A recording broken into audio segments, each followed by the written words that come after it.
Ladies and gentlemen, I wish I gave you better news, but actually the news over the weekend and the last week have been really bad for South Africa. As I'm sure many of you know, the Expropriation Bill is now the Expropriation Act because Cyril Ramaphosa signed it in as an act of parliament.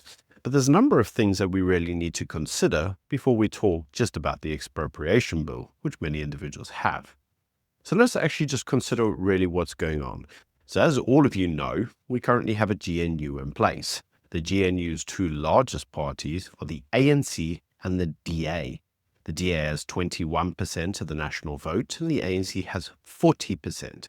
Now, according to the ANC's agreement with the GNU, there needs to be a sufficient consensus of over 60% of the parties in the GNU in order to make certain policy decisions.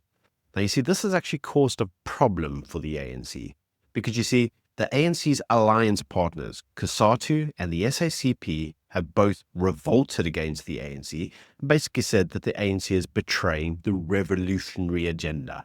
You know, the National Democratic Revolution, this idea that, according to the SACP, you can slowly creep towards basically socialism or communism, and the ANC has its own watered-down version of it, which is a way to transform the economy to get like black participation in the economy through democratic means.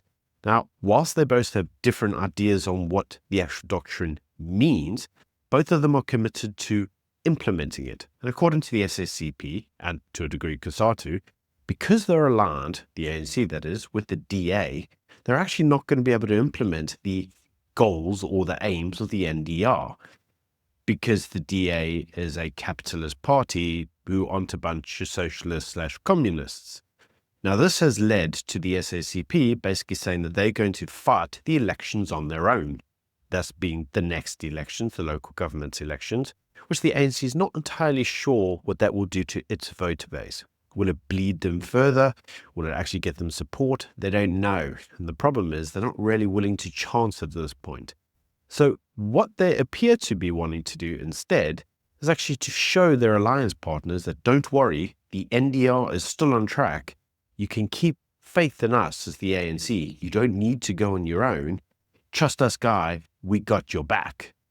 Now, this is important because at the founding of the GNU, there were certain areas that were, say, contentious for the alliance partners, the new alliance, the GNU alliance partners. Key points were the NHI, one of them was the Bella Act, and the other one being expropriation without compensation. Now, for those of you who recall, under the last administration, prior to the election, Ramaphosa allowed many of these acts of parliament to be passed in parliament very quickly, and they were all put on his desk whilst he waited for a pen. And if you recall, the NHI bill was signed to become the NHI Act at the last hour. Now, the DA knew that there were many points of the entire, should we call it the elective campaign, going forward in terms of the legislative campaigns, because they knew that once they get into power, there were certain acts of parliament that were problematic. And two of the key ones were the Bella Bill, now the Bella Act, and the other one was the Expropriation Bill, now the Expropriation Act. So what the DA tried to do is actually gain control of those key portfolios.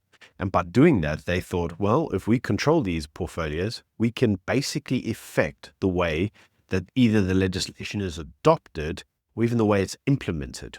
And what we've seen in the terms of the Bella Act is that obviously the DA Minister of Basic Education, she had a real hard time because the act was signed into force without any real consultation of her, and she was told, implement it. And we've all seen the outcome of that. Now, the Expropriation Bill, now the Expropriation Act, is actually in the domain of Dean Macpherson. And he, as the Minister of Public Works, is responsible for implementing the act. In other words, actually arranging the expropriation. Now, hold that thought, because if you look at Dean recently, and we've seen this in a variety of instances, Dean has recently come under fire. Because as the Minister of Public Works, he's trying to clean his relevant departments. And every time he raises questions around where certain tenders are in the public environment, Dean is being accused by parties such as the EFF and Action SA of basically attempting to do bribery and getting corrupt. And he's not, to be honest. In fact, I've actually seen proof myself, which shows that Dean is just doing what you're supposed to do, ask relevant questions to your suppliers. If we paid you for a tender, provide the services of the tender, it's not exactly unreasonable. But you see, what they're attempting to do is to silence Dean. They're actually trying to push him to the sidelines and basically martyr him. And you may ask yourself the questions, why? Well, the expropriation bill kind of explains it. Because you see, Dean has said that whilst the expropriation bill, now the Expropriation Act, has been signed, whilst he is the minister in charge of the portfolio who would do the relevant expropriation, he will refuse to enact the bill. In other words, he will refuse to do expropriation without compensation because he doesn't feel that it's in line with the Constitution. It's not that he's actually disputing it. He's basically saying it's not constitutional. And as the minister, he swore to uphold the Constitution, and he can't implement an act or do things that an act says that he deems to be unconstitutional. So let's actually look at the act and why he thinks it's unconstitutional. What the act allows there to be is there allows there to be expropriation with zero compensation, not no compensation. It's just let's call it a definition. And some parties are disputing that definition. Anyway, what it basically says is that where it is in the interest, the public interest, to expropriation with zero compensation is allowed subject to the agreement of the minister. So now the question is, well, what could the public interest be? Well, an example of the public interest could be when it would be for your safety. And then you have to say, okay, well, what is property? Is it just, buildings, land? Well, actually, property is not defined. So it could be anything. So a good example is it could be your firearms. And it could be we're going to expropriate all firearms with zero compensation because it's of public safety, which is in the public interest. See how this works? Well, see, it becomes very problematic. Might also be a really good idea in the public interest to basically expropriate, I don't know, the mines because, that would be in the public interest. Well, now you can expropriate all the mines. I can think of a couple of political parties that would want to take that approach. So you can see why the act itself is highly problematic. So what is the outcome? Well, now that it's signed into Parliament, it had to go through a process before it got signed on the president's desk.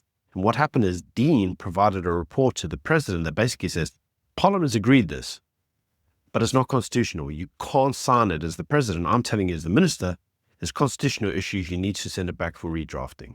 And those constitutional issues are the type of things that we're discussing now, right? So it means basically in terms of definitions. Now, the problem is that the president appears to have ignored Dean's suggestions and said, well, I don't care, I'm signing it anyway. He then went to the speech rally and basically told everybody the exact things that I was telling you at the start of this video. This shows that I'm committed to the NDR, I'm going forward and I'm doing the right thing by the ANC and the SACP, right? Now, here's the problem. To a large degree, the ANC lost the election because parties didn't agree with the way that the country was sitting. An election is meant to show the parties in power what exactly the electoral base, you and me, the public, do not like. It gives us an opportunity to say, these acts of parliament that you're pursuing and these legislative agendas, we don't like them. Don't do them. And that's exactly what you could take from the election. There were many things that it was suggested that the ANC lost the election because of. One of them was the NHR bill. In fact, they say the NHR bill itself cost the ANC nearly between 5 and 7% of the vote alone. People weren't positive towards it. But if you ask the ANC, it's pro-poor, it's pro-this, it's pro-that, and the ANC is going to go ahead with the very things that the electoral base has told them we don't want you doing. But you see, the ANC's alliance partners do. So this shows you very clearly the old adage that Ramaphosa loves to say, ANC first, public second. In any case, you see, the problem now becomes in that what appears to be happening is that the ANC are using the GNU to simply rubber stamp their aims, their legislative and policy aims. They're continuing to act as if they won the election, and all the political parties in power are simply just going to shrug their shoulders and just go like, all right, just do what you want because we just don't want to break up the GNU. There is a more sinister side to this, and that is, as the ANC has stabilized its power base, as they're seeing local by-elections slowly going in their favor, as they're seeing the public almost kind of forgiving them for the mistakes of the past because of the GNU, possibly because of the GNU, not despite the GNU, because of the GNU, parties going, oh, okay, ANC, maybe they're not that bad. Look how they're trying to be progressive and help everybody and work in the best interest of the country. But this isn't being received that way by the ANC. In fact, what it's doing is emboldening the ANC to basically say, you know what, if we continue with this GNU thing, we're going to break up the alliance. They're going to lack favor with each other. They're all going to tell us that we're a bunch of stooges or we're betraying the revolution. We've seen, and I've done numerous videos on the bull rubbish that the alliance partners say. But you see, the outcome is going to be that if they continue on that basis, it could fracture the ANC, and what the end goal will be, don't really know. Now, instead, because they've been emboldened, what they appear to think was that they could basically run a minority government. They're like, you know what, we've got enough support to run a minority government. We maybe should have done that in the first place. There were numerous alliance partners and numerous parties at the start of the elections that basically suggested that that's exactly what the ANC should do rather than a GNU. So now the appearance appears to be, we're telling everybody in public how great the GNU is, but actually Cyril, even himself, is kind of like sold on the idea of a minority government. All of the alliance partners seem to be pushing them that way, go to a minority government, and you know what, just do everything on a supply and confidence basis. You just go to Parliament and say, okay, who wants to vote with us and who doesn't? And because of that, it would appear that what the ANC actually wants to do is divorce the DA, push him back to Parliament as the official opposition, which would probably be for the DA's best. And what they're going to do is they're basically going to make the DA walk away by making the DA implement his policies. Now, in the contrast, if the DA continues to implement the ANC's policies, all that the ANC do is say, there's no difference between the DA and the ANC. Look, they're basically us. They just did all of our agendas. We told them to do everything and they just did it. So you can't say that there's a difference between the ANC and the DA. And in this respect, the ANC wins regardless. They win if the DA stays in power. They win if the DA walks away. Either way. And it's not good for the country because Cyril's gone out of his way to go everywhere in the world and basically say, I've got this GNU, it's going to do great, we're going to have capital inflows. And to a degree, he is having capital inflows. But it does look like what Cyril actually wants on the inside is he wants a minority government, ANC in control, not having to take orders from everybody. And he thinks he'll just get his own way anyway. I mean, at the end of the day, remember, it's his last time in Parliament. He can't be president of the Republic again. He can be president of the ANC, but he can't be president of the Republic. That's the point. And that leaves so many questions. Because if they collapse the GNU, the capital outflows out of the country are going to be enormous, astronomical. They're going to be Armageddon. And this is all because what the ANC wants to do is self-aggrandize. They want to tell everybody, we don't care what the electoral base told us with the election. The fact that we didn't win the election, they don't care. They want to implement their ideology, come what may. They just don't care.